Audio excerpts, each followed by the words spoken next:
Começa agora Revidecast, o podcast semanal da Revide.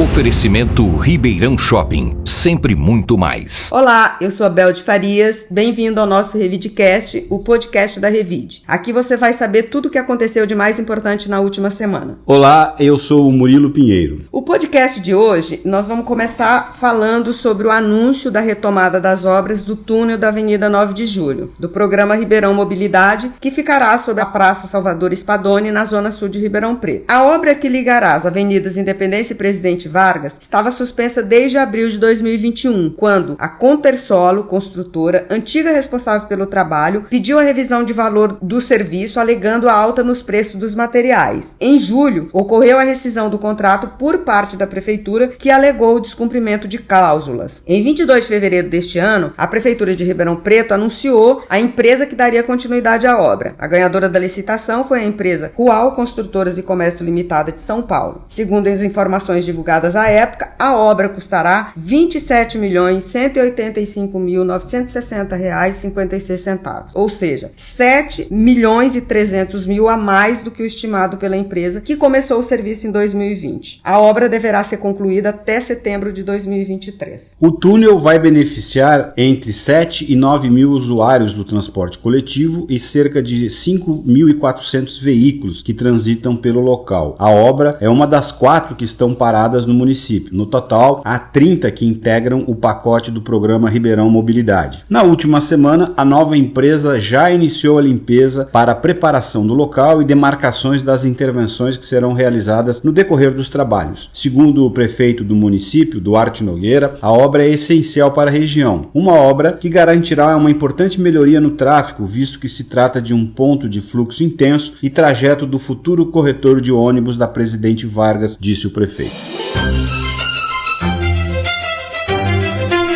Revide.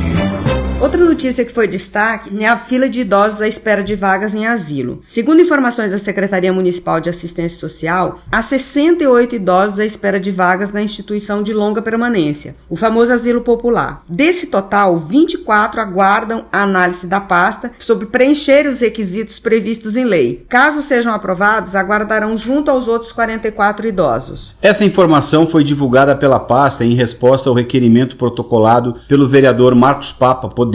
Papa solicitou um posicionamento sobre a fila de espera e propôs a criação da Comissão Especial de Estudos, CEE, na sessão de 29 de março. A CEE dos asilos foi instalada na última terça-feira, 5 de abril, e é composta por Papa, Sérgio Zerbinato, do PSB, e Maurício Gasparini, do União Brasil. Na justificativa, o parlamentar argumenta que Ribeirão Preto não tem instituição de longa permanência municipal, dependendo de entidades filantrópicas, e que isso precisa ser discutido. Afirma ainda que a cidade possui um número alto de residências de acolhimento de idosos que estão na ilegalidade. Atualmente, a pasta, que mantém parceria com 5 asilos que integram a política de assistência social do município, conta com 217 vagas para idosos. São 49 no Lar Padre Euclides, 85 na Casa do Vovô, 5 de setembro, 25 no Lar Santa Rita, 24 na Casa do Vovô Albano e 34 no Lar dos Velhos da Igreja Presbiteriana. O serviço é direcionado a idosos a partir dos 60 anos, de ambos os sexos, independentes fisicamente e em contexto de vulnerabilidade. Para ser aceito, é necessário que todas as possibilidades de autossustento e convívio com os familiares estejam esgotadas. Murilo, uma situação muito triste e realmente uma necessidade urgente de olhar isso como uma política pública, né? O país está envelhecendo, isso é uma coisa que o tempo inteiro a mídia está falando, o IBGE está mostrando essa mudança que está acontecendo no nosso país e quantos idosos, né? Nós estamos falando de 217 vagas. É muito pouco, né, para uma cidade do tamanho de Ribeirão. Com certeza, Bel. Esse é um problema novo, né, que como a gente vem observando, a população idosa do país está aumentando, né? E aí muitos desses idosos, né, não chegam em condições com boa saúde, tem problemas de saúde. De um lado, a gente vê cada vez menos uma disponibilidade das famílias, né, de cuidarem desses idosos quando eles estão numa numa fase avançada da vida, até em função dos problemas que tem. E agora essa comissão, esse requerimento provocado pelo Papa e pela Comissão Especial de Estudos, levanta outra questão interessante, que o município não tem uma casa, né, onde ele possa abrigar os idosos. O que existe são parcerias com algumas vagas, né, nas instituições que acabaram abraçando o atendimento desse segmento. Então, assim, não se trata, vamos dizer, de uma política pública. Até agora, essa responsabilidade de cuidar das pessoas idosas está nas mãos dessas entidades bem conhecidas, o Lar Padre Euclides, a Casa do Vovô, a gente já ouve falar delas há bastante tempo. Entidades, na grande maioria, beneméritas, que ficam fazendo esforços hercúleos aí para manter esses idosos aí em condições mínimas, né? Aí tem um outro agravante, que por serem entidades mantidas com muita dificuldade financeira, elas não conseguem cumprir todas as exigências que a saúde, que a legislação faz para cuidar de um idoso. Então, embora estejam cuidando de idosos, elas, em muitos casos, estão em situação irregular. Olha o problemão que nós temos aí para resolver na cidade. Revide. Agora vamos falar sobre o aeroporto estadual Dr. Leite Lopes. No dia 1º de abril, a Rede Voa, consórcio vencedor do processo de concessão do local, assumiu o aeródromo de Ribeirão Preto. O contrato de gestão é de 30 anos e a rede deverá investir 130 milhões de reais. Segundo a Rede Voa, o Leite Lopes já recebeu melhorias estruturais, como iluminação da pista, reparo no ar-condicionado, pintura e a nova identidade visual. O aeroporto de Ribeirão Preto passou oficialmente para iniciativa privada em 5 de fevereiro. Além dessas melhorias, o aeroporto também será contemplado com a ampliação do terminal de passageiros, que passará de 500 por hora para 785, e também com a expansão em 2.000 metros quadrados da área útil. A ampliação permitirá movimentar mais de 2 milhões de usuários ao ano. Agora vamos de transporte público em Ribeirão Preto. O promotor de defesa do consumidor, Carlos César Barbosa, representante do Ministério Público de São Paulo, intimou o consórcio Pró-Urbano e a Transerp para uma audiência com o objetivo de encontrar uma solução para os problemas do setor na cidade. A reunião foi marcada após Carlos César Barbosa receber os documentos solicitados ao consórcio e à Transerp. A reunião está marcada para o dia 26 de abril, às 15 horas, na sede do Ministério Público em Ribeirão Preto. Entre os problemas constatados pela Promotoria de Defesa do Consumidor estão episódios que representam falta de segurança em ônibus, muitas reclamações por descumprimento do horário de embarque, excesso de passageiros e veículos circulando sem a devida manutenção técnica. Pois é, esse é um problema grave que a cidade tem também, né? E assim, é uma conta que não vai fechar, porque o custo do combustível, do petróleo, está cada vez mais caro, né? Piorou agora com a guerra. O número de pessoas que usam o transporte está até diminuindo, porque como a qualidade do serviço prestado não é boa, as pessoas buscam outras alternativas para se locomover. E infelizmente a cidade de Ribeirão Preto, que se encaminha aí para ter cerca de 1 milhão de habitantes nos próximos anos, não tem nenhum projeto de transporte coletivo de massa, né? Não tem nenhum projeto de veículos sobre trilhos, de metrô, de qualquer uma dessas alternativas. Vai continuar dependendo do transporte coletivo, de ônibus, e esses problemas, infelizmente, eles vão aumentar cada vez mais. Revide.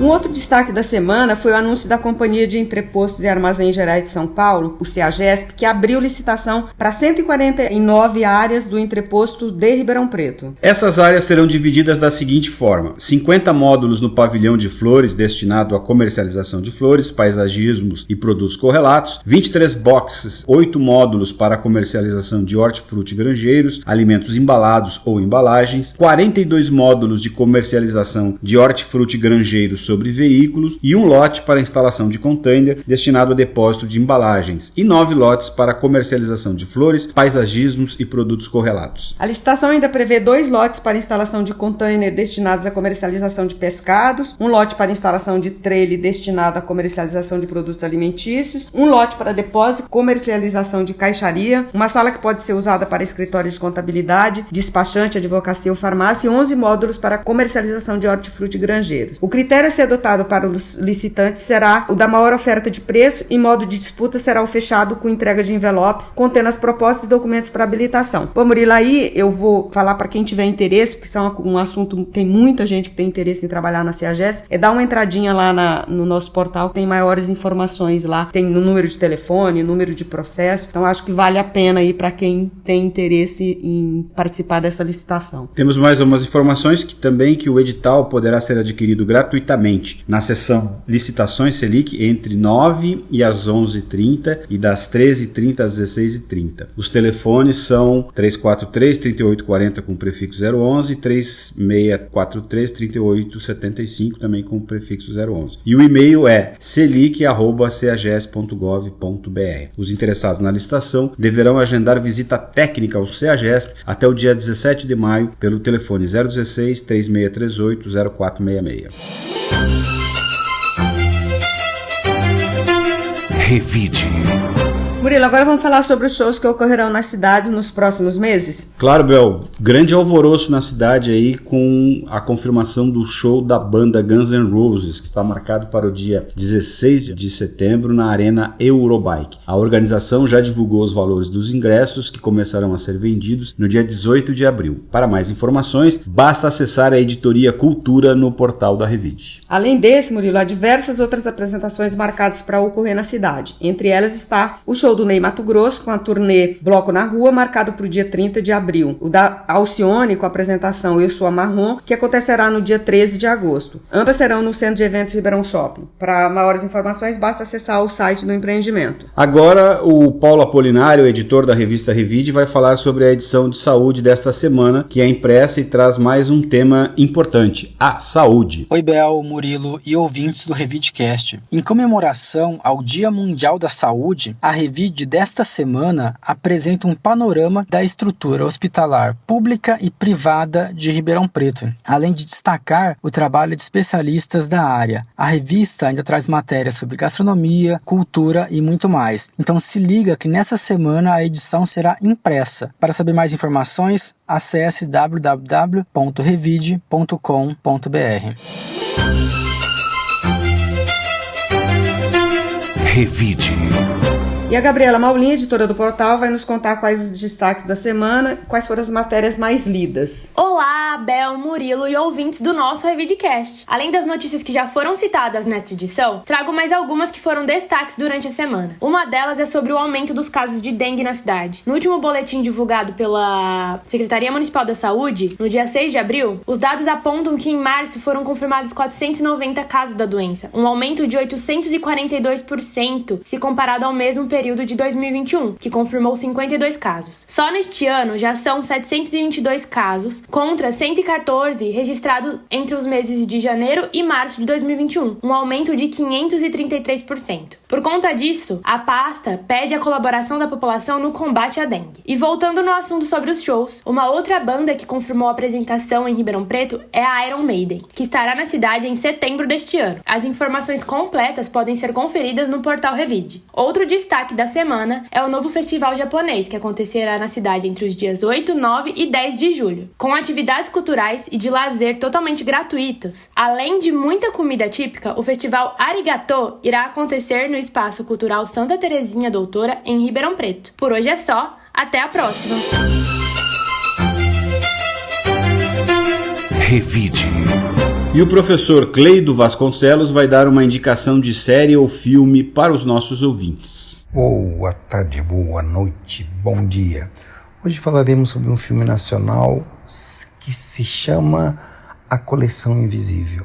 Nele, um filho de uma dona de um antiquário na Bahia recebe uma oferta. Tem alguém procurando por umas gravuras do Cícero Dias, um artista pernambucano bem famoso. E esse cara, ele vai atrás dessas gravuras, porque o pai dele, quando estava vivo, vendeu uma série de gravuras do Cícero Dias por um senhor dono de uma fazenda na região de Cacau, da Bahia.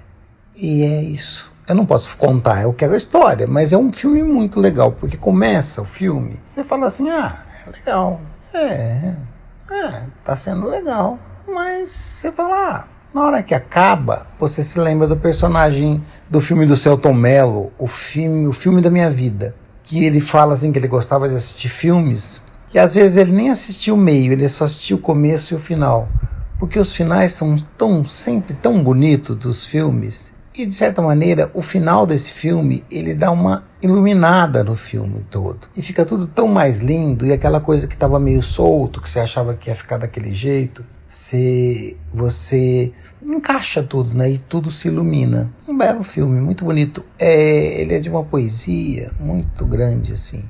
Poesia sutil, né? E tem o Valmor Chagas, pouco antes de morrer, tem o Pereio também. E esses papéis deles no filme dá uma melancolia também. Acho que o filme é de 2008 ou 2012, não tenho certeza. Então a gente já tem um tempo.